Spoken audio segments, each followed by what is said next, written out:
우리 이 시간 좌우에게 주문에 좀 인사를 나누도록 하겠습니다. 오직 의인은 믿음으로 말미암아 살 것입니다.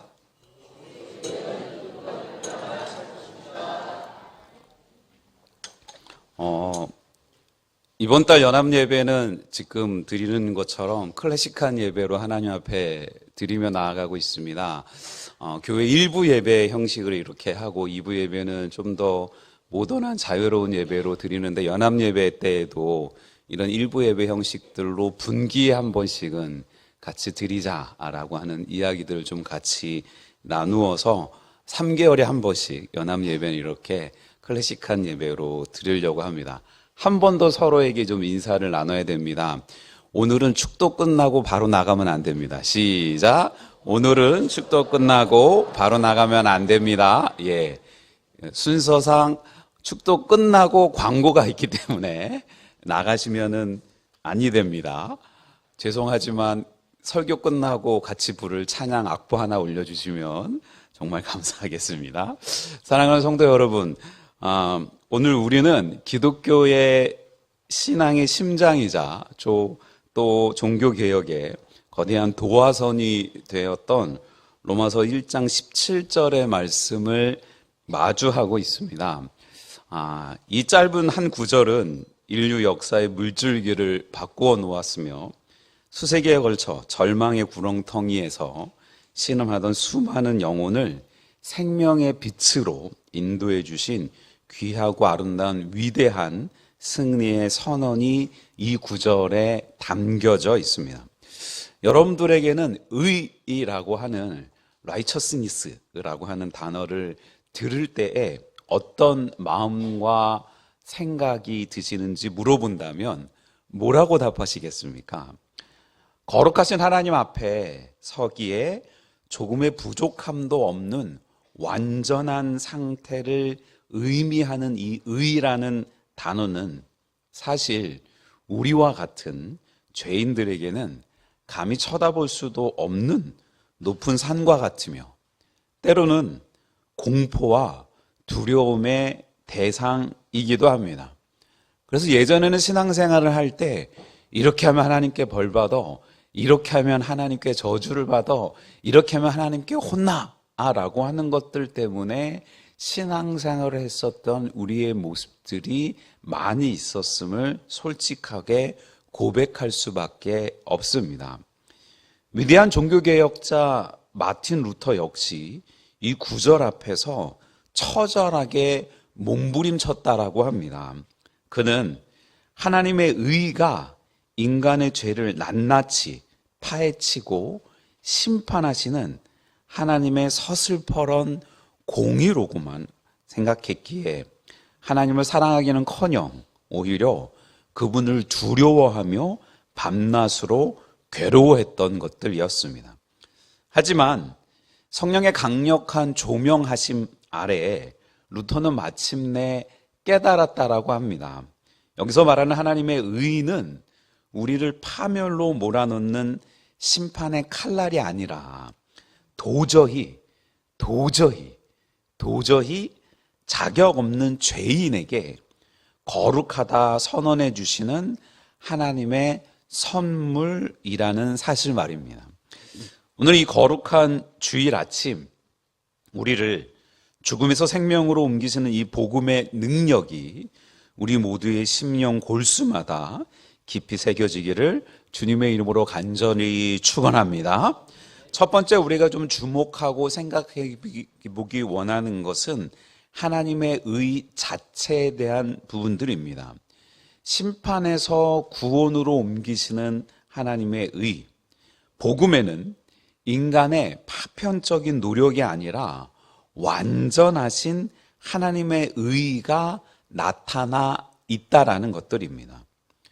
우리는 본성적으로 내가 남들보다 조금 더 착하게 살고 도덕적인 법을 준수하면서 종교적인 신앙적인 열심을 내면 하나님께 인정받을 수 있을 것이라는 자기 중심적인 착각에 빠지곤 합니다. 사실은 이러한 착각 때문에 반대로 누군가가 당신은 지금 죽어서 천국 갈 수 있습니까? 라고 물을 때에 조금 주저하는 이유는 내 삶의 모습과 행위가 천국 가기에 합당한가 라고 하는 것들을 돌아볼 때 자신 없는 부분들이 많이 있기 때문입니다. 하지만 성경은 타협 없는 단호함으로 우리에게 선포하고 있는 겁니다. 인간이 쌓아 올린 그 어떤 바벨탑과 같은 도덕적 행위로도 하나님의 절대적이고 거룩한 기준에는 도달할 수 없다는 사실 말입니다. 하박국 2장 4절은 점점점 멸망해가는 이스라엘 백성들을 향해 하나님이 말씀하셨던 구절들 중에 한 구절인데요. 보라, 그의 마음은 교만하여 그 속에서 정직하지 못하나 의인은 그의 믿음으로 말미암아 살리라 라는 구절 말입니다.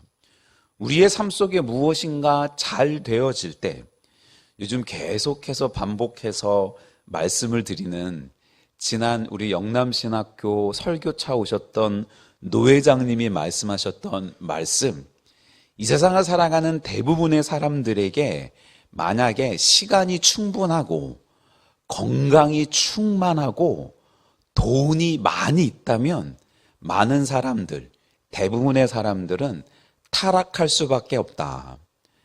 돈이 많고 건강하고 시간이 많으면 딴 생각을 할 수밖에 없는 게 우리의 인간이기 때문이다 라고 말씀해 주셨듯이, 당시의 사람들은 점점점 교만해져서 하나님 앞에 온전히 자신의 삶들을 돌아보지 못하는 삶들을 살았지만, 의인은 오직 하나님을 향한 믿음으로 말미암아 살 것이다 라고 하박국 선지자가 우리에게 알려주고 있다라는 것. 우리가 제일 잘 알고 있는 구절들 중에 하나인 로마서 3장 10절, 기록된 바 의인은 없나니 하나도 없으며 라는 구절들을 통해서 이 세상에 그 누구도 우리 스스로의 의의로 하나님 앞에 설 수 없음을 성경은 굉장히 명백하게 선포하고 있는 것을 알 수 있습니다. 사랑하는 성도 여러분, 우리가 거룩하신 하나님 앞에 감히 고개를 들고 설 수 있는 유일한 근거는 무엇입니까? 그것은 오직 예수 그리스도께서 십자가 위에서 물과 피를 쏟으심으로 이루신 완전한 의를 우리에게 덧입혀 주셨기 때문입니다. 이것이 바로 신학적으로 말하는 전가된 의라는 것입니다. 우리의 본질은 여전히 죄로 얼룩진 더러운 옷을 입었으나 우리 주님께서 친히 입혀주신 눈부신 세마포 옷 때문에 하나님 아버지는 우리를 보시며 너를 의롭다라고 불러주시는 겁니다. 이것이 은혜 중에 은혜라는 것입니다. 여러분의 보잘것없는 공로를 의지하는 어리석음을 버리는 지혜로운 삶을 살아가는 우리 모두가 되기를 주님의 이름으로 축원을 드립니다. 오직 영원히 변치 않는 십자가의 공의만을 굳게 붙들고 믿음으로 나아가는 우리 모두가 되기를 주님의 이름으로 축원을 드립니다. 축원드립니다. 두 번째 우리가 잊지 말아야 되는 것은 믿음에서 믿음으로 나아가는 끊임없는 신뢰의 삶에 대한 부분들입니다. 이 거룩한 의인은 오직 믿음으로 시작해서 믿음에 이르게 합니다.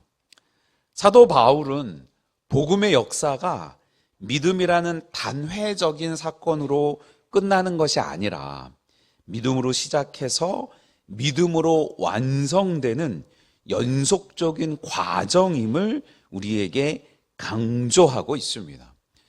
예수님께서 제자들의 발을 씻을 때에도 말씀해 주셨던 것처럼 이미 목욕한 사람은 발만 씻으면 된다라고 해주신 말씀과 같이 그리스도 예수의 보혈의 공로를 믿음으로 받은 우리가 자 이제 깨끗하게 됐으니 우리가 무엇을 하든 어떠한 삶을 살든 우리의 의는 절대로 변함없어 라고 주장하고 가르치고 얘기하는 소위 이 시대에 주장하는 구원파와 같은 사람들의 주장이 아니라 그 옛날 초대교회 사람들의 마음을 어지럽혔었던 그러한 영주자들의 그러한 주장하는 의가 아니라 끊임없이 우리의 믿음의 고백들을 통해서 하나님이 원하시는 자녀로서의 삶들을 살아갈 것이 필요함을 우리에게 이야기를 해주고 있다는 겁니다. 믿음으로 믿음에 의한다는 것은 우리의 신앙의 첫 걸음에서부터 마지막 호흡에 이르는 모든 여정이 하나님의 신실하심과 그분을 향한 우리의 전적인 신뢰 위에 굳건히 서 있어야 함을 의미한다는 겁니다. 갈라디아서 3장 11절은 이렇게 이야기합니다. 또 하나님 앞에서는 아무도 율법으로 말미암아 의롭게 되지 못할 것이 분명하니 이는 의인은 믿음으로 살리라 하였음이니라 라고 말입니다. 우리의 아이들이 종종 부모님으로부터 칭찬받기 원할 때에 열심히 공부하고 엄마 나 열심히 공부해서 이렇게 좋은 점수 받았어요. 엄마 자 오늘은 보세요. 제 방이 이렇게 잘 정리되어 있어요. 엄마 오늘은 제가 일어나서 침대 자리를 이렇게 잘 마무리하고 정리했어요. 라고 이야기하지만 사실은 그거는 칭찬받을 일이 아니라 당연히 해야 되는 일들 중에 하나라는 것들입니다. 심지어 부모님 앞에서 우리의 모습들도 그러한데 우리가 하나님 앞에서 무엇인가 행했다고 무엇인가 지켰다고 무엇인가 이루었다고 그게 하나님 앞에서 얼마나 의롭다 칭찬받을 수 있겠느냐는 겁니다. 그래서 바울은 빌립보에 보내는 서신서에서 3장 9절에 그 안에서 발견되려 함이니 내가 가진 의는 율법에서 난 것이 아니요 오직 그리스도를 믿음으로 말미암은 것이니 곧 믿음으로 하나님께로부터 난 의라라고 말입니다. 우리는 이 믿음이 하나님 앞에서 온전히 인정받을 수 있는 의라는 것들을 알고 있기 때문에 사람 앞에 인정받으려고 몸부림치지 않고 사람들의 평가에 좌지우지 되지 않으려고 중심을 잡으면서 언제나 하나님 앞에서 신실히 살아가고자 노력하는 자들 아니겠습니까? 여러분의 믿음은 지금 어디에 머물러 있습니까? 구원이라는 천국행 티켓을 얻기 위해 단 한 번 사용하고 서랍 속에 넣어둔 일회성 도구입니까? 결코 그래서는 아니 된다는 겁니다. 참된 믿음은 성도의 매일의 호흡이어야 하는 겁니다. 삶의 모든 순간, 심지어 가장 작은 결정을 내리는 순간에도 주님 없이는 나는 아무것도 아닙니다. 오직 주님의 인도하심만이 나의 길입니다 라고 고백하는 그 겸손하고도 끈질긴 신뢰가 우리를 더 깊은 믿음의 세계로 인도하여 줄 것입니다.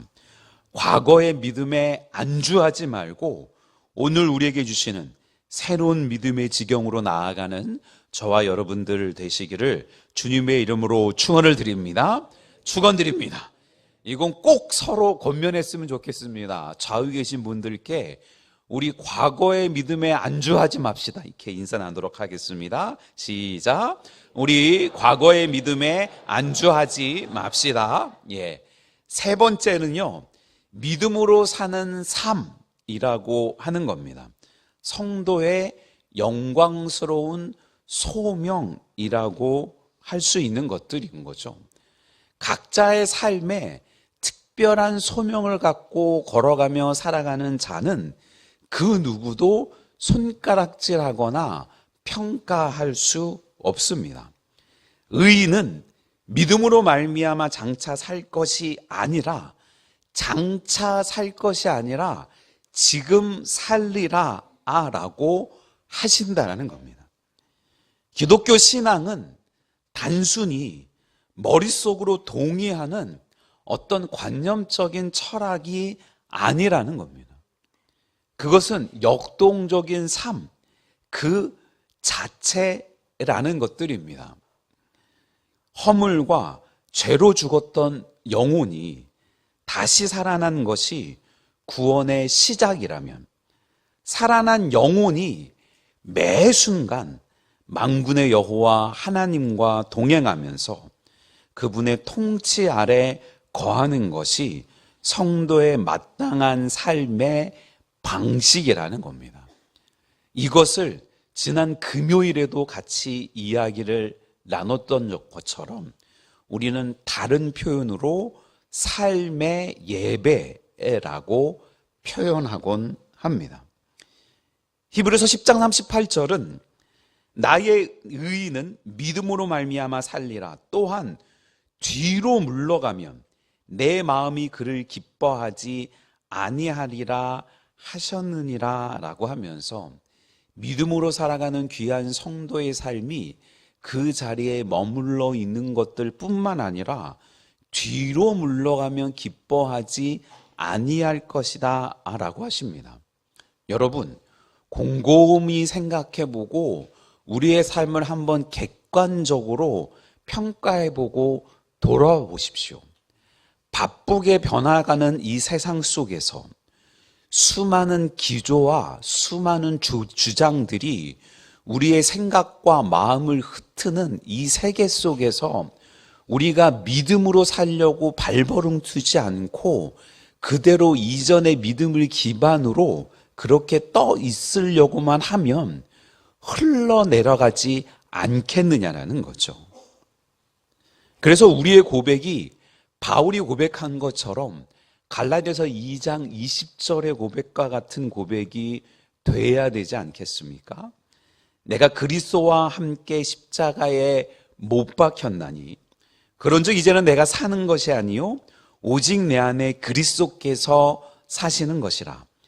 이제 내가 육체 가운데 사는 것은 나를 사랑하사 나를 위하여 자기 자신을 버리신 하나님의 아들을 믿는 믿음 안에서 사는 것이다 라고 말합니다. 세상은 돈의 힘으로 살고 권력의 위세로 살며 인간의 얄팍한 지식으로 산다고 큰 소리 칩니다. 그러나 하늘 시민권을 소유한 우리는 세상의 가치관이 아닌 오직 믿음이라는 원리로 살아야 함을 잊지 않는 우리 모두가 되기를 주님의 이름으로 축원을 드립니다. 환경이 거센 풍랑처럼 요동치고 육신의 건강이 위협받으면서 경제적인 절벽 끝에 서 있는 것 같은 위기가 찾아온다 할지라도 전쟁의 소식들로 우리의 마음과 생각이 복잡해지는 이러한 상황들 속에서도 참된 의인은 그럼에도 불구하고 하나님은 여전히 살아계신다. 그분이 나를 당신의 오른팔로 붙들고 계신다라고는 그 믿음 하나로 다시 일어나는 존재들이어야만 합니다.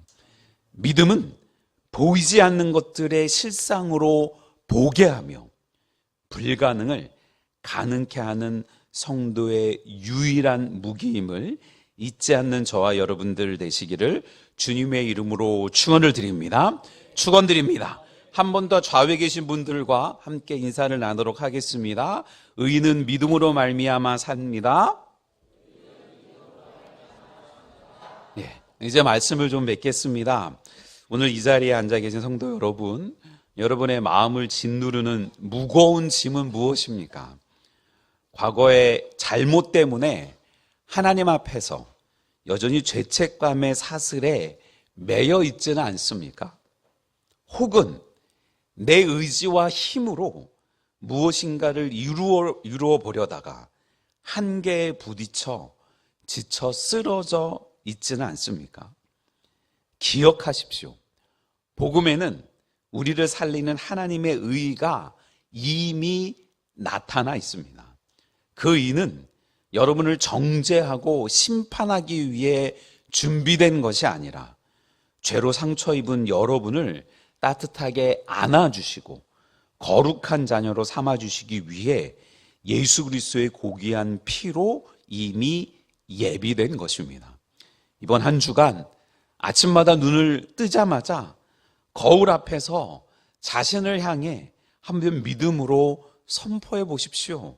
나는 비록 연약하나 예수 안에서 의롭다함을 입었다. 나는 오늘 내 공로가 아닌 오직 주님의 신실한 은혜로 산다라고 말입니다. 또 그동안 내 지혜와 수단으로 해결하고 몸부림쳤던 고질적인 문제 한 가지를 정직하게 대면해 보십시오. 그리고 기도를 통해 그 문제를 하나님께 온전히 이양하는 절대 신뢰의 믿음의 훈련을 한번 시작해 보십시오. 오직 의인은 믿음으로 삽니다. 이 불변의 진리가 여러분의 삶을 모든 억눌림에서 자유케 하고 세상을 이길 하늘의 능력을 공급하기를 주님의 이름으로 간절히 축원합니다. 간절히 축원합니다.